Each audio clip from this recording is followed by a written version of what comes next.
자, 탐구를 언제 해야 됩니까? 화생지를 선택했는데 언제쯤 공부를 시작해야 될까요? 라고 물어보셨잖아요. 지금부터 고등학교 2학년이니까 잘 됐네요. 보시면 진짜 도움이 되실 겁니다. 자, 그러면 저는 잠시 사라질게요. 자, 탐구 공부하는 시점에 대해서 이제 잠깐 설명을 해드리도록 하는데요. 우리 이거 고등학교 여러분들 진짜 잘 봐놓으셔야 됩니다. 탐구는 고등학교 3학년 때 시작하시잖아요. 그러면 늦습니다. 고등학교 3학년 때는 시작하시면 늦어요. 그 이유가 고3이 되면은 우리 아이들이 이제 내신 공부도 해야 되고 수능 공부라는 것도 해야 되는데 이 공부 안에요. 무엇이 있냐면 교육방송이라는 교재를 또 공부를 해야 되는 부분이 있습니다. 그죠? 그러다 보니까 국어, 영어, 수학 공부하는데도 엄청난 학습량을 가져가야 된다는 거죠. 그렇기 때문에 고등학교 3학년 때 탐구를 시작하면 늦을 수 있습니다. 그리고 저희가 정시 상담할 때 많이 보셨겠지만 11133이라는 아이들 생각보다 많이 들어온다라고 말씀드렸어요. 그죠? 국어, 영어, 수학은 1등급인데 탐구를 33 찍어와서 대학 레벨이 확 무너지는 경우들이 있고 의대 가는 친구들이 최저를 못 맞추는 경우들이 생기는 겁니다. 자, 그런데 이런 현상이 일어나는 이유가 고등학교 3학년 때 탐구를 시작하면 되지 않을까라는 잘못된 생각 때문에 그래요. 특히 수능. 자, 그러면 수능 탐구는 도대체 언제 해야 됩니까?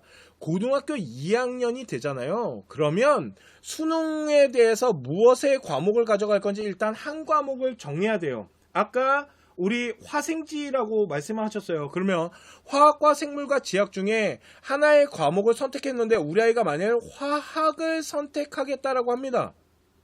그러면 화학은요, 고등학교 2학년 3월부터 개념과 2점짜리 문제들을 풀면서 공부를 해야 되고요. 이 공부는 내신 공부와 병행이 됩니다. 그런데 주력으로서 수능까지 생각하고 가져가야 될 과목을 계획을 잡아서 미리 개념과 2점짜리 기출문제들을 풀면서 나가겠죠. 이렇게 문제를 풀면서 9월 모평이 보는 시점이 되잖아요. 그러면 화학이라는 이 과목이 마무리 단계에 들어가야 돼요. 자, 그러면 이렇게 마무리가 됐잖아요. 그러면 이제 더 이상 할 게 없나요? 그렇지 않습니다. 이제부터 9월 모평이 끝나고 고등학교 3학년이 되는 시점까지 실전 문제와 3점짜리 난이도 문제를 여기서 풀기 시작하는 겁니다. 왜 그러냐면 결국은 아이들이 다 수능에서 무너지는 건 3점짜리 난이도 문제들 때문에 그래요. 자, 이렇게 화학에 대한 부분이 이제 9월 모평이 끝나고 실전 문제와 난이도 문제를 가지고 공부를 하는 시점이 됐을 때 또 하나의 라인이 열리는 겁니다. 두 번째 과목 공부 라인이 시작돼야죠. 그래서 우리 아이가 지학을 보겠답니다. 그러면 지학도 개념과 2점짜리 문제를 이때부터 풀어나가면서 공부가 시작되는 겁니다. 그래서 지학은 시작점을 가지고 개념과 2점짜리 문제를 푼다라면 이때 화학은 3점짜리 문제들을 풀면서 실전 연습을 하겠죠. 이렇게 하면서 이게 고등학교 3학년 3월 초까지 지학이 마무리가 되는 거죠. 그러면 마무리가 되면 이 고등학교 3학년 3월부터는 우리 아이는 지학은 뭘 해야 될까요? 똑같습니다. 실전 문제와 3점짜리 난이도 공부를 해야겠죠. 그러면 지금 화학은 엄청난 수준으로 올라가고 있겠죠. 그래서 이 고3 3월 초까지 마무리돼서 실전과 이런 3점짜리 난이도 문제를 풀잖아요.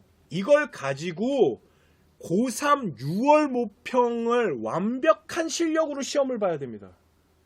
그래서 화학과 지학의 우리 아이 실력이 6월 모평에 다 나타나야 돼요. 그렇게 나타난 거를 가지고 문제점이 있다라면 이 문제점을 해결하는 공부 정도가 진행되는 거고요. 또 하나 이 6월 모평이 중요한 이유는 이 시점이 되면 수시라는 걸 집어넣어야 되는데 수시를 집어넣을 때 수능 성적이 어느 정도 나오는지에 대해서 알고 이걸 갖고 우리 아이 전형을 짜야 됩니다. 그 이유가 들어보셨습니까? 수능은 납치라는 걸 당할 수 있어요. 그 납치를 안 당하기 위해서는 모의고사 성적이 우리 아이의 실력을 그대로 어느 정도 보여줘야 되거든요. 근데 아이들이 다 이 시점 되면 뭐라고 말하냐면 탐구는 이제 시작했어요. 이게 말이 안 되는 거죠. 그렇기 때문에 탐구 공부를 제대로 할 거면 고등학교 2학년부터 한 과목 한 과목 끝내가면서 수능을 준비하는 게 맞는 겁니다. 이렇게 하셔야지 탐구 공부가 되는 겁니다.